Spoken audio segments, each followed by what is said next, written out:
ಸರ್ವಾನುಮತದಿಂದ ಅಂಗೀಕೃತವಾಗಿದೆ. ಮಾಜಿ ರಾಷ್ಟ್ರಪತಿ ಪ್ರಣಬ್ ಮುಖರ್ಜಿ ಅವರು ಹೇಳಿದ್ದಾರೆ, ದೇಶದ ಹಣ ಪೋಲಾಗುತ್ತೆ, ಈ ಒಂದು ನೀತಿ ಸಂಹಿತೆಯಿಂದ ಅಭಿವೃದ್ಧಿ ಕಾರ್ಯ ಪ್ರಣಬ್ ಮುಖರ್ಜಿ ಅವರು ಹೇಳಿದ್ದಾರೆ.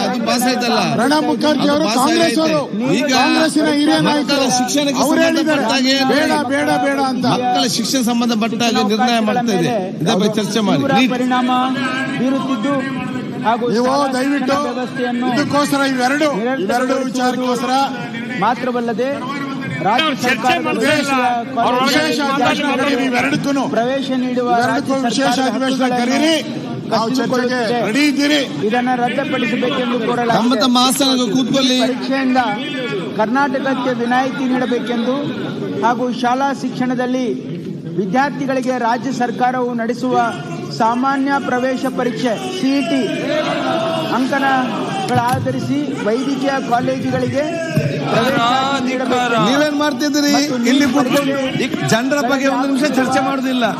ಬಹಳಷ್ಟು ಸಮಯ ಜನರ ಬಗ್ಗೆ ಇದೆ, ಒಂದು ಅಭಿವೃದ್ಧಿಗೆ ಮಾತಾಡಲಿಲ್ಲ, ಜನರ ಕಷ್ಟಗಳೇ ಮಾತಾಡಲಿಲ್ಲ, ದಿನನಿತ್ಯ ಸಮಸ್ಯೆಗಳೇ ಮಾತಾಡಲಿಲ್ಲ. ಇಲ್ಲಿ ನೀವು ಪ್ರಜೆ ಉಳಿಸುವರಂತ ನೀವು ಹೇಳ್ತೀರಿ, ಏನ್ ಮಾಡುದು?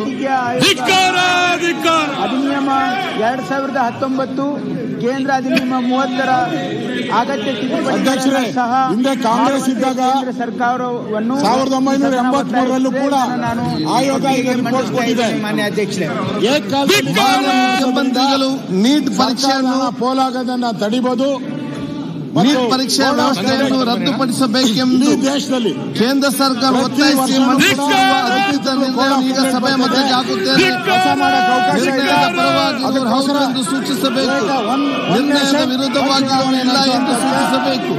ನಿರ್ಣಯವು ಹೌದರ ಪರವಾಗಿದೆ ಎಂದು ಭಾವಿಸುತ್ತೇನೆ. ನಿರ್ಣಯ ಹೌದರ ಪರವಾಗಿದೆ. ನಿರ್ಣಯವು ಸರ್ವಾನುಮತದಿಂದ ಅಂಗೀಕೃತವಾಗಿದೆ. ಈಗ 4ನೇ ನಿರ್ಣಯ, ಅದು ಇಂಪಾರ್ಟೆಂಟ್ ನಿರ್ಣಯ. ಸ್ವಲ್ಪ ಕೇಳಿ, ಭಾಗವಹಿಸಕ್ಕಿಂತ ಇಲ್ಲ, ಸ್ವಲ್ಪ ಮಾಹಿತಿ ಬರೀ, ಸ್ವಲ್ಪ ಕೇಳಿ.